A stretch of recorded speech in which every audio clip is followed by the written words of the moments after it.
আমি জানি না কিভাবে কোনো মেয়ের রাগ ভাঙাতে হয়, কারণ এমন বিশেষ কেউ নেই যে আমার উপর রাগ করে আর আমি তাকে বিভিন্ন কথার মাধ্যমে রাগ দূর করব। এই অভিজ্ঞতা আমার নেই যে কি করে একটা মেয়েকে সরি বলে তার সাথে আগের মতো কথা বলতে হয়। আমি এটাও জানি না যে কি করলে একটা মেয়ের রাগ দূর হয়ে যাবে, কারণ আমার তেমন স্পেশাল কেউ নাই। তবে এটা জানি যে তুমি আমার উপর অনেক রেগে আছো। আমাকে তোমার মোটেও সাহ হয় না। আমি হলাম এই পৃথিবীতে তোমার একমাত্র শত্রু। আমি এটাও জানি যে তুমি আমার সাথে কোনোভাবে যোগাযোগ করতে চাইছো না, সেই জন্যই তো হোয়াটসঅ্যাপ ডিলিট করেছো, ফেসবুক ও ইমোতে ব্লক করেছো, ফোনে SMS করলে রিপ্লাই করছো না, এছাড়া কল করলে রিসিভ করছো না, যদিও রিসিভ করছো কথা বলছো না। যোগাযোগের সব মাধ্যমে তো প্রায় বন্ধ করে দিয়েছো। সেই জন্য আমারও লজ্জা করে তোমাকে বারবার ডিস্টার্ব করতে, কিন্তু থাকতে পারি না, বড় কষ্ট হয়।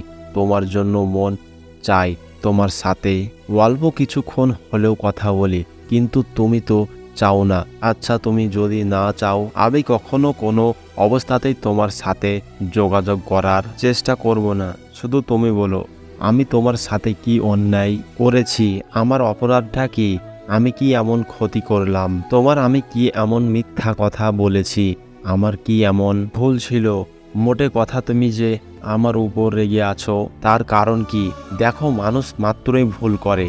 হয়তো আমিও কোনো ভুল করেছি, কিন্তু সেটা কি কোনো ভুলের জন্য তুমি আমাকে এত কষ্ট দিচ্ছ? তুমি আমাকে ক্ষমা না করো, সেই ভুলটা কি তা তো বলতে পারো না? বিচারক যখন কোনো অপরাধীকে শাস্তি দেন তখন তার অপরাধ কি সেটা বলে দেন।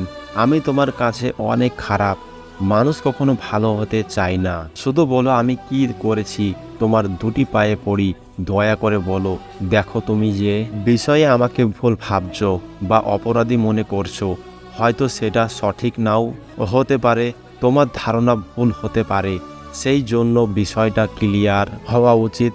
আমি তোমাকে আবারও অনুরোধ করছি, প্লিজ কারণটা বলো, প্লিজ।